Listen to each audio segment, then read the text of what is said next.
कैसे छावा का बेटा साहूजी औरंगजेब के चंगुल में फंसा, 20 साल कैद में रहा। जाने किसने संभाला मराठा साम्राज्य।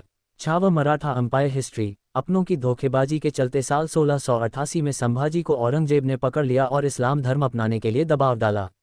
तमाम यातनाएं दी और अंततः 11 मार्च 1689 को वो शहीद हो गए।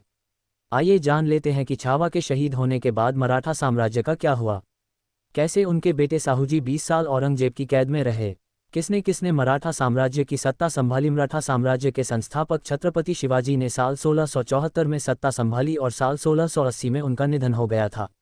इसके बाद उनके बड़े बेटे संभाजी ने मराठा साम्राज्य पर शासन किया, जिन्हें शिवाजी छावा यानी शेर का बच्चा कहते थे। अपने शासनकाल में वह शिवाजी महाराज की ही तरह मुगलों का डटकर मुकाबला करते रहे। अंग्रेजों, पुर्तगालियों और जंजीरा सिद्धियों के हमलों का भी सामना किया। अपनों की धोखेबाजी के चलते साल 1688 में संभाजी को औरंगजेब ने पकड़ लिया और इस्लाम धर्म अपनाने के लिए दबाव डाला। तमाम यातनाएं दी और अंततः 11 मार्च 1689 को वो शहीद हो गया। ये जान लेते हैं कि छावा के शहीद होने के बाद मराठा साम्राज्य का क्या हुआ।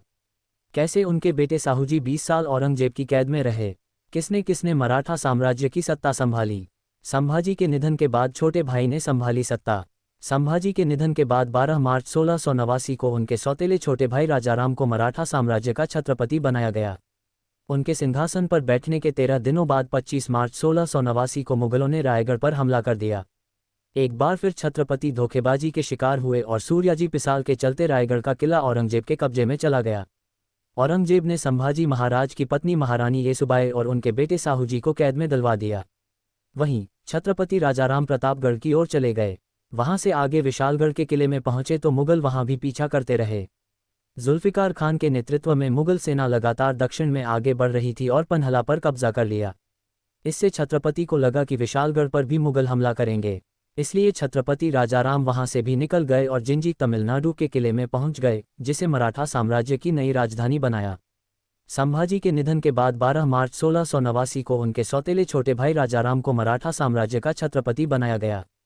जिंजी पर कब्जा करने में छूटे मुगलों के छक्के। दूसरी ओर मुगलों ने उत्तर कर्नाटक और महाराष्ट्र पर कब्जा कर लिया और जिंजी को घेरने की कोशिश की। हालांकि अब एक बार फिर से मराठा सरदार एकजुट हो गए और अलग अलग मोर्चों पर मुगलों को उलझा दिया। एक दल ने पूर्व से मुगलों की सेना पर आक्रमण किया तो बाकी मराठा सरदारों ने महाराष्ट्र के आसपास उलझा दिया। इससे मुगल दो हिस्सों में बंट गए। दक्षिण में मुगल सेना अलग अलग हिस्सों में फंसती गई।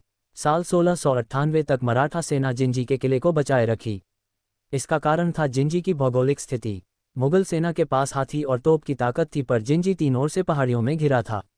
इस कारण यहाँ घुड़सवार तो तेजी से हमला करते थे, पर हाथी और तोपें किसी काम की नहीं थीं। इससे मराठाओं का पलड़ा भारी था और उनकी घुड़सवार फौज जंगल और पहाड़ियों में तेजी से मुगलों पर हमला कर देती थी। हालांकि साल 1698 में मुगलों ने जिंजी पर भी कब्जा कर लिया, पर छत्रपति उनके हाथ नहीं आए और लगातार युद्ध से थके छत्रपति राजाराम का 2 मार्च 1700 को सिंहगढ़ के किले में निधन हो गया। 4 साल के शिवाजी द्वितीय गद्दी पर बैठे। छत्रपति राजाराम के निधन के बाद उनके 4 साल के बेटे शिवाजी द्वितीय को गद्दी पर बैठाकर उनकी मां ताराबाई ने सत्ता संभाली। मराठा कमांडर हंबीरराव मोहिते की बेटी और छत्रपति राजाराम की पत्नी राजमाता ताराबाई भी किसी से कम नहीं थीं। साल 1701 से मुगलों ने फिर मराठा किलों पर हमला शुरू कर दिया और कुछ पर कब्जा भी किया। जहां लड़ाई से नहीं जीत सके वहां धोखे का सहारा लिया और लालच देकर मराठा सरदारों को अपनी ओर मिलाया। ऐसे में साल 1704 तक तोरना और राजगढ़ किले जीत लिए, पर राजमाता ताराबाई भी कम नहीं थीं।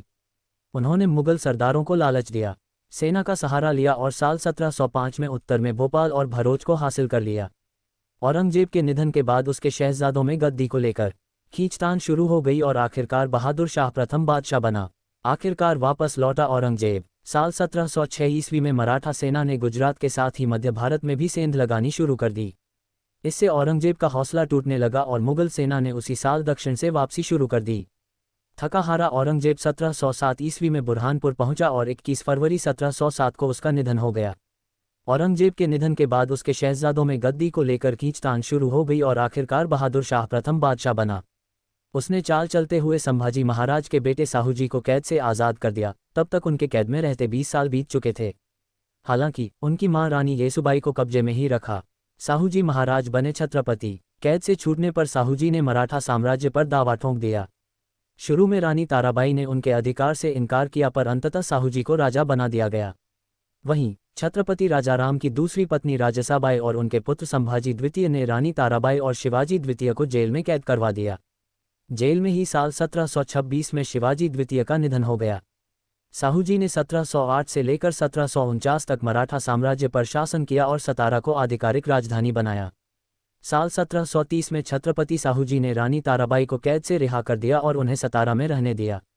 इसी बीच महाराज शाहू बीमार पड़े तो उनके उत्तराधिकारी का प्रश्न उठ खड़ा हुआ।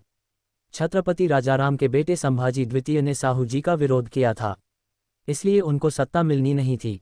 ऐसे में रानी ताराबाई ने घोषणा की कि उनका पोता रामराजा जिंदा है, जिसे उन्होंने छिपा रखा था। साल 1749 में साहूजी महाराज ने रामराजा को उत्तराधिकारी घोषित कर दिया। ये वह दौर था जब पेशवा का उदय मराठा साम्राज्य में हो चुका था। छत्रपति रामराजा ने पेशवा नाना साहब संग मिलकर मराठा साम्राज्य पर पकड़ बढ़ाई और उत्तर भारत में भी मराठा साम्राज्य का विस्तार किया। ये भी हुए छत्रपति। बाद में मराठा साम्राज्य के सतारा और कोल्हापुर में और भी उत्तराधिकारी आए। सतारा के छत्रपतियों में शाहूजी प्रथम, राजाराम द्वितीय, शाहू द्वितीय, प्रताप सिंह और शाहजी आदि के नाम शामिल हैं। वहीं कोल्हापुर के छत्रपतियों में शिवाजी द्वितीय, संभाजी द्वितीय, शिवाजी तृतीय, संभाजी तृतीय, शिवाजी चतुर्थ, शाहजी प्रथम, शिवाजी पंचम, राजाराम द्वितीय, शिवाजी छठे, शाहू चतुर्थ, राजाराम तृतीय, शिवाजी सप्तम और शाहजी द्वितीय आदि के नाम शामिल हैं।